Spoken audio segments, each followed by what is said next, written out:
Gün 5-ə xoş gəlmisiniz. İlk öncə Home Life-dan aldığım peelingi üzümə tətbiq edirəm. Ölü dərilərdən, həmçinin dəraltı səpkilərdən biraz da olsa qurtarır. Qaynanamın verdiyi paxlava ilə çay içirəm. Daha sonra saçımı bunu tətbiq eləyirəm ki, ütüləyəndə saçım az yansın və yaxud da yanmasın. Sonra üzümə Home Life-dan aldığım nəmləndiricini vururam. Burada saçımdan belə hoqqa çıxarıram. İlk öncə allıq vururam, çox sevirəm bunu. Daha sonra Oginin concealerını vururam. Sonra keçirəm dodağımı çərçivələməyə. Daha sonra yenə Oginin pamadasını vururam. Sonra Faberlic'in qəhvəyi tujunu tətbiq edirəm. Və budur, hazıram. Gedirik parka. İlk öncə mağazadan 1-2 şey alırıq.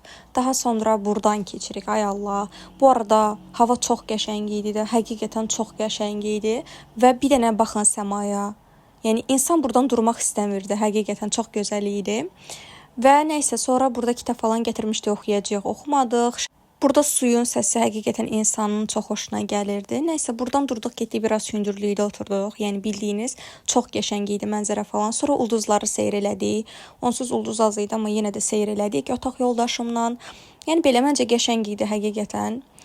Bu günüm də belə keçdi demək olar. Evə mənzərənin dadını biraz da çıxarandan sonra gedirik mola, Gənclik mola. Orada daha sonra KFC sifariş veririk. 20 dəqiqə gözləyəndən sonra götürüb gedirik evə.